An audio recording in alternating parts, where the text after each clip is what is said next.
কাল গোটা বিশ্বকে চমকে দিয়ে ভারতের সঙ্গে এক ঐতিহাসিক চুক্তিতে সই করলো ইসরায়েল।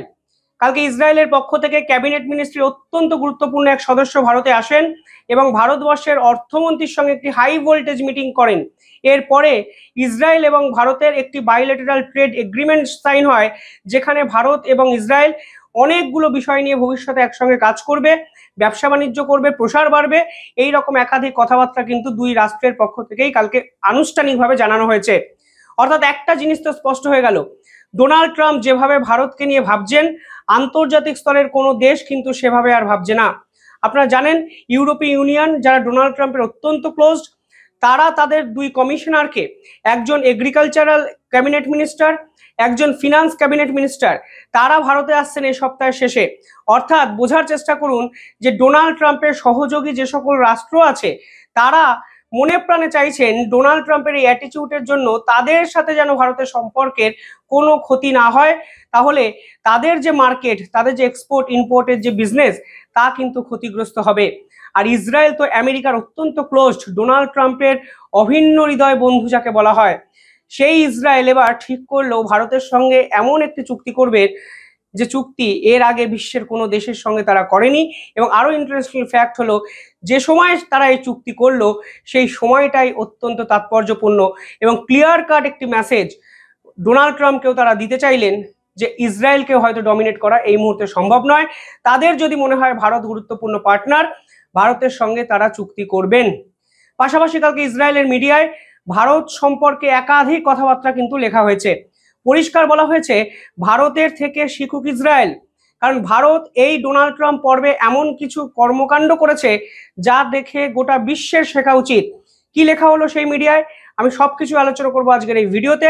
ভিডিওটি শেষ অবধি দেখবেন এবং দ্য ইন্ডিপেন্ডেন্ট নেটওয়ার্ক এই চ্যানেলটিকে একটু সাবস্ক্রাইব করবেন, পাশে থাকা বেল আইকনটি ক্লিক করে আমাদের পরবর্তী ভিডিওর আপডেট সংগ্রহ করবেন। ইতিহাস থেকে বর্তমান, সময় থেকে সমাজ, দেশ থেকে বিদেশ, ইতিহাস শুধু বইতে নয়, দেখবেন ভিডিওতেও।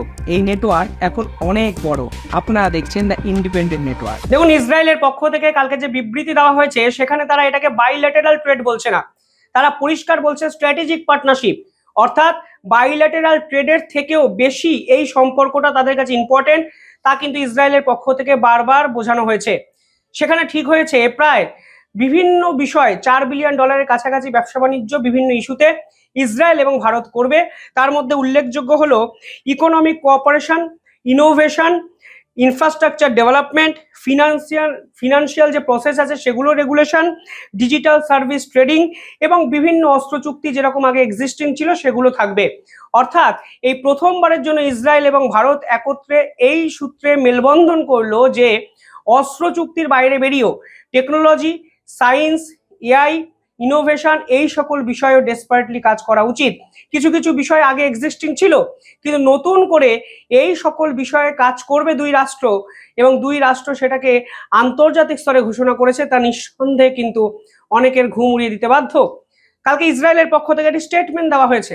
সেই স্টেটমেন্টে তারা কি বলেছেন, তারা বলেছেন this is a strategic step that will open new doors for both Israeli and Indian investor, strengthening Israeli export and provide businesses on both sides with certainty and tools to develop in the world fastest growing market.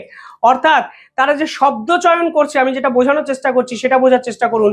World fastest growing market, যেখানে Donald Trump বলেছেন ভারতের economy dead, ভারতের economy crust হয়ে যাবে, ঠিক সেখানে একের পর এক রাষ্ট্র ভারতের ইকোনমিক্যাল সিনারিও নিয়ে ফাস্টেস্ট গ্রোয়িং মার্কেট এই শব্দটি ব্যবহার করছে।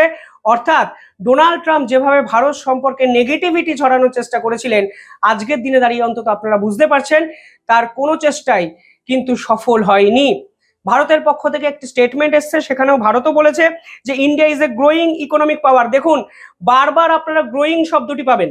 ইসরায়েলের স্টেটমেন্টেও গ্রোয়িং পেয়েছেন, ভারতের শব্দতেও গ্রোয়িং ইকোনমিক পাওয়ার পেয়েছেন। অর্থাৎ ভারত, ইসরায়েল এবং বিশ্বের সমস্ত দেশ জানে ভারত আসলে গ্রোয়িং ইকোনমিক্যাল স্টেটের দিকে এগোচ্ছে। অর্থাৎ যে অর্থনীতিকে ক্রাস্ট বা ডেড এই শব্দ দিয়ে অন্তত ব্যাখ্যা করা যায় না।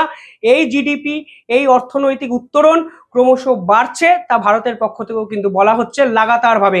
এটা একটা ডিপ্লোম্যাটিক মেসেজ, মানে এই শব্দ চয়নে আপনারা বুঝতে পারবেন যে ভারত অন্য দেশকে কিভাবে কোন ইস্যুতে বার্তা দিচ্ছে। এটা খুব ইন্টারেস্টিং একটা বিষয়। পাশাপাশি ভারতের পক্ষ থেকে বলা হয়েছে cooperation is a tremendous opportunity for Israel, অর্থাৎ এটা ইসরায়েলের কাছেও কিন্তু বড় একটা অপরচুনিটি, কারণ 140 কোটির মার্কেট সাইজ তাদের কাছেও কিন্তু খুলে যাবে। অর্থাৎ ডোনাল্ড ট্রাম্প যতই ছলে বলে কৌশলে ভারতের সঙ্গে বিভিন্ন দেশের পার্টনারশিপকে শেষ করে দেওয়ার চেষ্টা করুন না কেন, আজকে ইসরায়েলের মতো দেশ ভারতের সঙ্গে এই ধরনের চুক্তি করছে। পাশাপাশি কালকে দিনভর ভারত সম্পর্কে ইসরায়েলের মিডিয়া বিভিন্ন কথাবার্তা লিখলেন। তার মধ্যে অত্যন্ত ইম্পর্টেন্ট একটি আর্টিকেল আজকে আপনাদের সামনে নিয়ে আসতে চাইবো, যা নিয়ে আন্তর্জাতিক স্তরে রীতিমতো আলোড়ন পড়ে গেছে। জেরুজালেম পোস্ট, ইসরায়েলের অত্যন্ত বিখ্যাত একটি সংবাদপত্র, তারা কি লিখেছে বোঝার চেষ্টা করুন, তাহলে বুঝবেন আমরা আমাদের ভারতবর্ষকে ছোট করি কিছু ক্ষেত্রে, অথচ বিশ্বের বিভিন্ন দেশ ভারতবর্ষের কিছু পদক্ষেপকে সসম্মানে শ্রদ্ধা জানায়। তারা লিখেছেন, what Israel can learn from Modi, national honour as strategic asset.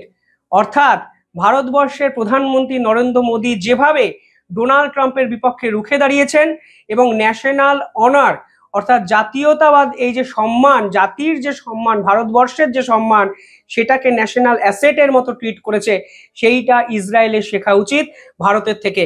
ভারতের কোনো মিডিয়া কিন্তু এটা লেখেনি, এই রিপোর্ট কিন্তু বেরিয়েছে ইসরায়েলের জেরুজালেম পোস্টে। ফলে এই পুরো বিষয়টার মধ্যে অন্তত পার্সিয়ালিটি বা বায়াস এসব কথাবার্তা বলবেন না, যেটা অ্যাকচুয়াল সিনারিও সেটাকে বোঝার চেষ্টা করুন। এই আর্টিকেলে ছত্রে ছত্রে এমন কথাবার্তা আছে যেগুলো কিন্তু আমরা অ্যাকসেপ্ট করতে পারি না। দেখুন, ডোনাল্ড ট্রাম্প সকলের আগে দায়িত্ব নিয়ে কি করলেন, তিনি প্রত্যেকটি দেশকে ধরে ধরে টার্গেট করার চেষ্টা করলেন। তিনি সকলের আগে টার্গেট করলেন কানাডাকে, কানাডা তাদের মানে 61 স্টেট এই ধরনের কিছু কথাবার্তা বললেন। পরবর্তীকালে তিনি টার্গেট করলেন গ্রিনল্যান্ডকে, তিনি বললেন গ্রিনল্যান্ডকে তিনি নিয়ে নেবেন। পরবর্তীকালে তিনি টার্গেট করলেন পানামা ক্যানেলকে, তারপরে তিনি টার্গেট করলেন ভারতকে, এবং ভারতবর্ষকে টার্গেট শুধু নয়, ভারত সম্পর্কে তিনি যে কথাবার্তাগুলো বলেছেন তা ভারতীয় হয়ে অন্তত মেনে নেওয়া সম্ভব নয়। আর ডোনাল্ড ট্রাম্প বুঝতে পারেননি যে গ্রিনল্যান্ড এবং ভারত একই সারিতে পড়ে না। ভারতের যে মার্কেট সাইজ, ভারতের যে শক্তি, ভারতের যে জিডিপি এবং মিলিটারি স্ট্রেংথ, তা কোনো অবস্থায় তো গ্রিনল্যান্ড বা কানাডা বা পানামা ক্যানেলের মতো নয়। ফলে আপনি অকারণে এমন একটি দেশের সঙ্গে ঝুটঝামেলা বাঁধালেন, যে ঝুটঝামেলা বাঁধানোর ফলে আপনি নিজে এখন ফ্রাস্ট্রেশনে চলে গেছেন। আপনারা ভেবে বলুন, এই যে 1 মাসে ডোনাল্ড ট্রাম্প পর্ব, এই ডোনাল্ড ট্রাম্প পর্বে আমেরিকার কি একটা ফোঁটা লাভের মতো কিছু আমেরিকা পেয়েছে? হ্যাঁ, আমেরিকা হয়তো আমাদের অর্থনৈতিক স্ট্রাকচারে কিছুটা আঘাত আনতে পেরেছে। এছাড়া ডিপ্লোম্যাটিক স্তরে আজ অব্দি আমেরিকার গেইনিং শেষ 1 মাসে কি 1% হয়েছে? আপনারা কিন্তু উত্তর খুব সহজেই দিতে পারবেন। যাই হোক, জেরুজালেম পোস্টে কি লেখা হয়েছে? সেখানে লেখা হয়েছে, যেভাবে দিনের পর দিন ভার্বাল অ্যাসল্ট করা হয়েছে ট্রাম্পের পক্ষ থেকে ভারতকে, তারপরেও নরেন্দ্র মোদী কিন্তু সরি বলেনি, যেটা সব থেকে বড় শিক্ষা, যে মাথা নোয়াবো না। জেরুজালেম পোস্ট লিখছে যে দিনের পর দিন ভার্বালি প্রেশার ক্রিয়েট করা হয়েছিল, অ্যাসল্ট ক্রিয়েট করা হয়েছে, ভারতের বিপক্ষে বিভিন্ন কথাবার্তা বলে ভারতের ইমেজকে নষ্ট করার চেষ্টা করেছে, কিন্তু নরেন্দ্র মোদী, ভারতের প্রধানমন্ত্রী, কখনোই কিন্তু আমেরিকার পায়ের কাছে গিয়ে পড়ে সরি বলেনি। তা ইসরায়েলের মিডিয়া আজকে লিখছে। আরো ইন্টারেস্টিং কিছু লেখা আছে, যেখানে তিনি লিখেছেন, পারহ্যাপস হিজ অ্যাপ্রোচ মে হার্শ। অর্থাৎ বলতে চাইছেন যে নরেন্দ্র মোদী ডোনাল্ড ট্রাম্পকে একটা পাল্টা অব্দি দেননি। এটা হয়তো কিছু ক্ষেত্রে হার্শ মনে হতে পারে, হয়তো বেশি অ্যাগ্রেসিভ হয়ে গেছে ভারত, তা সত্ত্বেও but send A clear message. কিন্তু এই হার্শ অ্যাটিটিউডটার মধ্যেও ডোনাল্ড ট্রাম্পকে একটা ক্লিয়ার মেসেজ অন্ত ভারত পাঠিয়েছে যে ইন্ডিয়া সাবঅর্ডিনেট নয়, মানে ইন্ডিয়া কারোর অধীনস্থ নয়। ইন্ডিয়াকে, ভারতকে যে ইচ্ছা যেমন খুশি ট্রিট করতে পারবে না। ভারতের কাছে সম্মানটা আগে, তোমরা যদি আমাদের সম্মান দাও, আমরা তোমাদের বুকে আগলে রাখবো।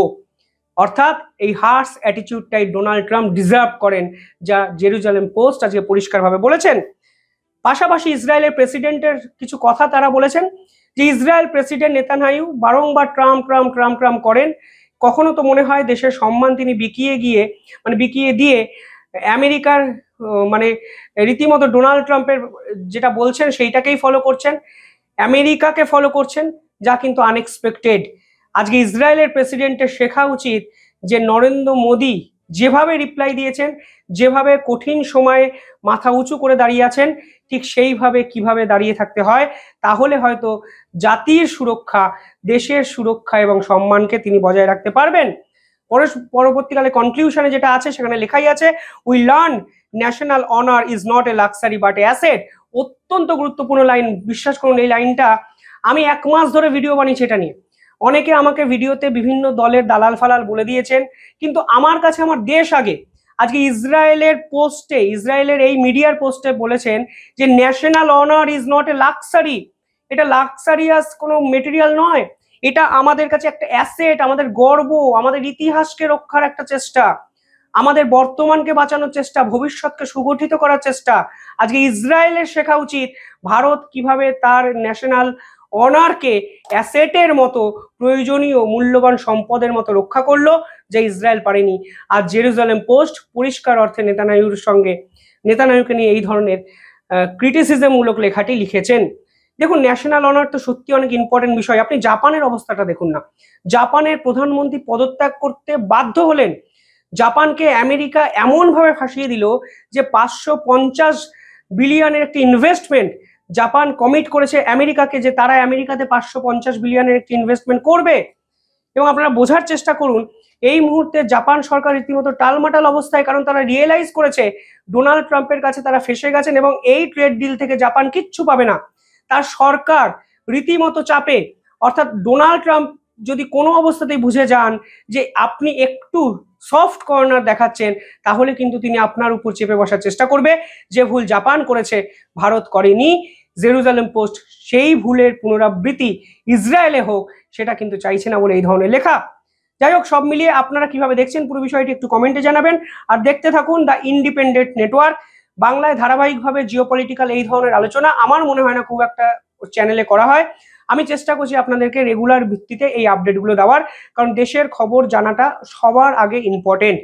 তারপর বাংলার চোর চিটিংবাজদের নিয়ে খবর আপনারা জানবেন। যদিও সে বিষয়ে আমরা শিবম দাসে লাগাতার ভিডিও করি, ইন্টারভিউ করি বেঙ্গল পলিটিক্স নিয়ে। যারা বলেন যে বাংলার পলিটিক্স নিয়ে আমরা কেন চুপ, তারা ভুল বলেন।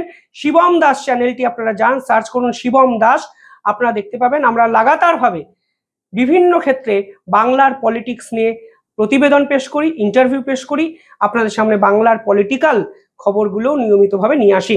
যাই হোক, দেখতে থাকুন দ্য ইন্ডিপেন্ডেন্ট নেটওয়ার্ক। কমেন্টে জানাবেন কিভাবে দেখছেন পুরো বিষয়টি। ধন্যবাদ।